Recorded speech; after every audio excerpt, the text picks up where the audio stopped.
Thanks for coming. We have Hussein Traore on your left, and then we have Spencer Johnson on your right. We'll open up for questions. How are you feeling your second game back now? A little more comfortable? Yeah, I'm feeling there little by little, you know. Feel like I'm getting confident little by little on my body, you know. Was it more of a mental thing than a physical thing, or was it kind of both together? Yeah. When you come back like that? I would say it's both of a thing, you know. Yeah, I just gotta believe on my body. I just gotta believe I'm good, you know. I'm healthy, which been taking me a little bit of time, you know. Yeah. That's a long time to be out. Yeah, I will get there for sure. How are you feeling kind of the day, now that you've been through, it feels like the important thing coming back is not how you feel in the game, because you know, you're feeling good, you're hyped, all that, but the day after a game, is that still kind of an adjustment to sort of get through the recovery and that kind of thing? Yeah, because right after the game, you know, you can just feel your body, you know, like a lot of soreness, you know, but I feel like it's all the kind of through the process, you know. Just gotta take slowly and little by little, and just, we don't have much time, you know. Sure. I just gotta get all my confidence back, you know. Yeah. How good is it to have him back, Spence? So good. We love having him out there. He's just like it's a security blanket. You throw it to him in the post, get the heck out of the way, let him go score. It's awesome. Appreciate it. Go ahead. What have you learned from Ali since he's been here? Obviously, he's one of the best passers in the game right now. Yeah, no. A fellow big, like, what have you taken from him being? Matt is just amazing. I'm trying to learn from him, you know, his vision, you know, how he can see the court, you know, like especially the passing, you know. I never see anybody pass like that, you know. Like sometimes when in practice, I say, how did the boy even get there, you know? Just like feeling like learning from him, you know. That can help me a lot for sure in my games, you know. Yeah. When thinking back on the last two games, Spence, you guys have a halftime lead and then go a little cold late. Why do you think the offense has not been able to be clicking at the end of those games? I'm sure we'll dive more into that in film today. You know, it is a little frustrating. We're like, we have this halftime lead, and then 2 games in a row, it's kind of slipped away, and it might just be a combination of a lot of little things. I don't really know if there's a big thing we can really put our finger on, but it's just a learning curve.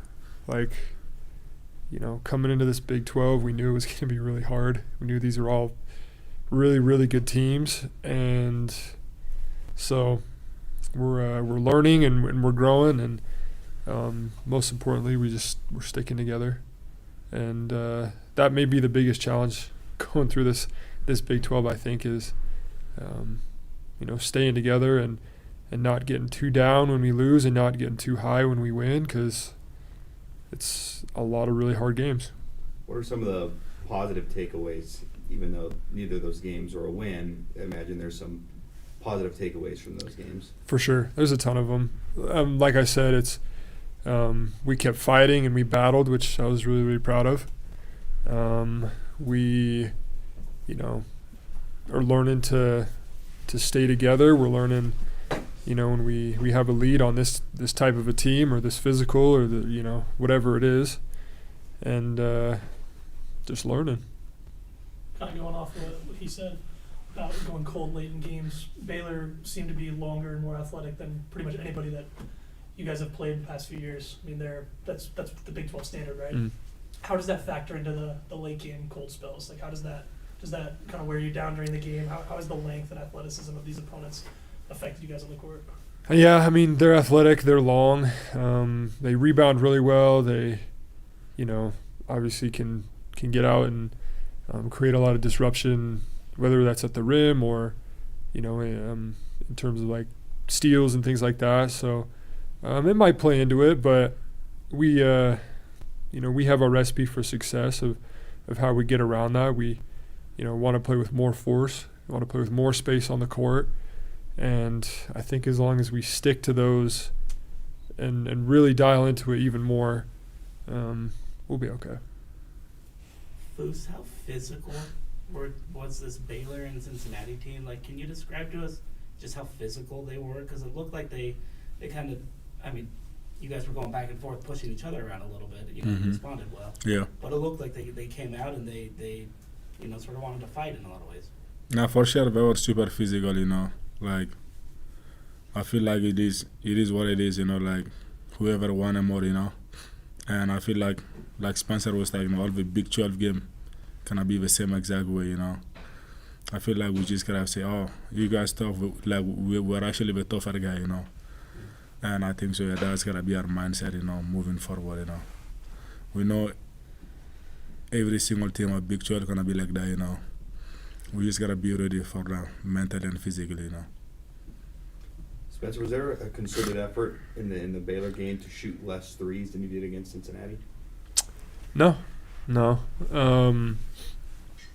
That's always been our, I guess, kind of our mindset this year is like, we're going to run really hard in transition. We're going to rebound.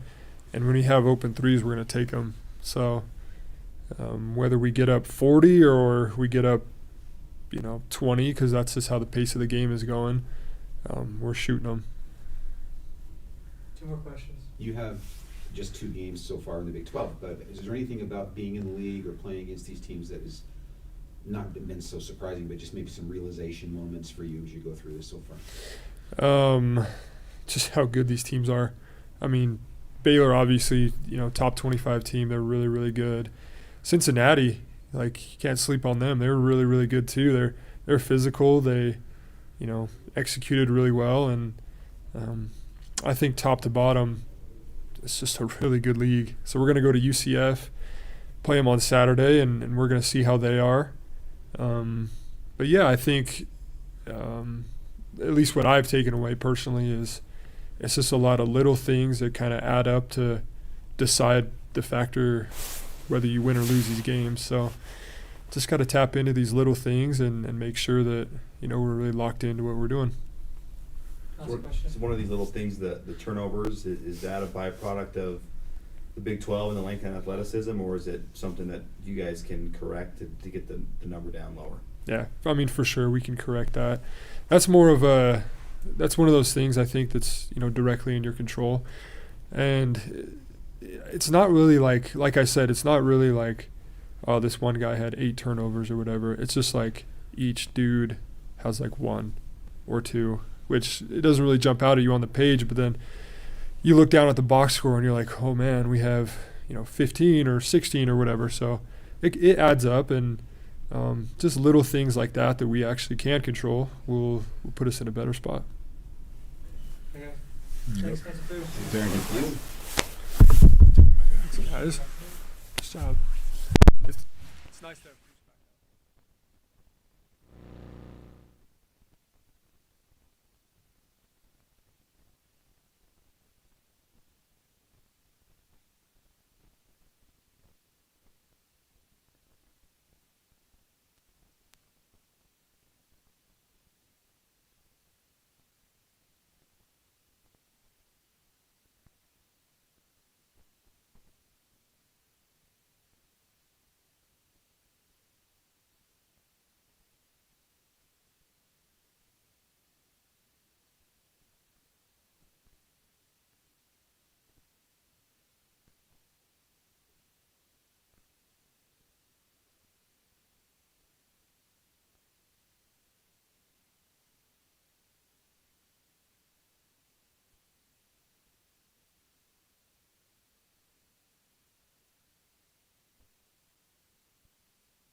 we doing, guys?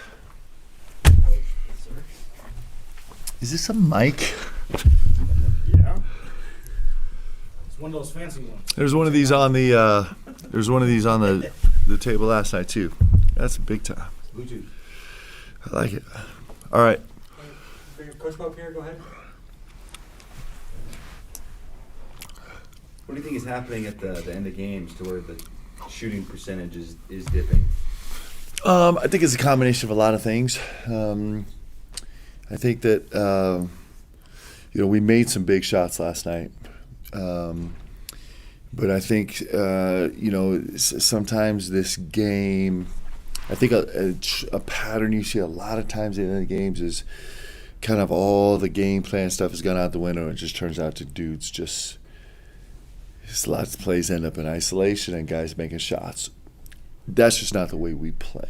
And so it's really interesting watching our last 7 minutes last night because it's kind of like 50-50 if we do something we do or we do something we don't do. Or if we're doing something, and that can both be schematically and conceptually. Both of those things are happening.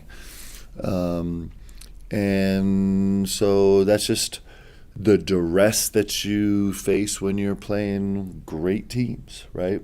And so it's a process of kind of learning how to function the way we want to function under that much pressure. And so I think that's probably the biggest factor. I don't think it's a matter of our guys making shots or missing shots. I think it's more a matter of kind of how we're approaching things on the offensive and defensive end, actually. Related with the turnovers, how much of that can you guys correct? How much is that the actual confidence being athletic pressure you guys? Yeah, we could correct a lot of it. So last night we had 2 illegal screens. We had a push-off foul. You just think about those turnovers, super costly. We were running in transition and stepped out of bounds, and then we were going for an offensive rebound and we stepped out of bounds. And so right there it's 5. The offensive rebound was just a hustle play, but that's that gets us down to 10 right there. Now you don't get to cherry pick your turnovers. Unfortunately, that's the nature of turnovers. But we can do better. A couple times we got sped up. We got to 2 feet and got sped up and just felt sped up, right? It's kind of you're in the heat of the moment. You get down there, you're traffic, you see a little angle. Instead of making sure you just kind of throw a little hope bounce pass. So we will do much better. We'll continue to do much better. We're, on Saturday, just the nature of this league, we're facing one of the best turnover forcing teams in the country. So we have to do better, and we will. And our guys have proven they can do it. We have to digest where we are right now. How much of a distraction is the first time experiences that you're having in the Big 12? For maybe you've been coaching a long time, players and playing a long time, but you're playing Baylor in the league in Waco, and you're making these new trips and things. I don't think it really has any impact. I think Baylor's just a really good team. They're a top 10 team, right? And so, and they have a great, it's a great venue. Which in this Big 12 we're playing a great venue. So, I think it's more of just, I think this is what happens when you play great competition. You have to, your room for error is a little bit lower, and the duress you're under is a little bit greater. And we haven't, come on the right end of the scoreboard the last 2 games, and it's kind of we're super excited about the opportunity to get better and kind of learn in this, under this pressure. And our guys are our guys were brilliantly committed to competing last night. We just didn't do it as well as we wanted to the entire game. If Dallin is going through the shooting struggles, would you like to see him attack the basket more to get himself back going? I know it kind of has been a little bit of a slump just the past few Yeah. games. It's shoot or shoot, right? What was it, 4 games ago we were talking about Trevor Nell couldn't make a 3, right? He was 0 for 9 in 2 games. Everyone's like, what are we going to do about Trevor Nell? Just keep shooting. And now he's shooting 60% from 3, and it's just what you do as shooter. So shoot or shoot. we don't, we just kind of know what we have there, and Dallin is a big time shooter. Like the rest of our guys, we're trying to focus on, just our decision making under duress, both offensively and defensively, and that's probably where he's going to spend most of his time. Regarding UCF, you noted there. Trev, come on, you want to come talk? You got it. You noted UCF's ability to force turnovers. What else stands out about this team? Well, so when you look at the roster, their online roster, everybody seems some type of negotiable size. When you look at them on film, man, they look massive. I'm talking about massive.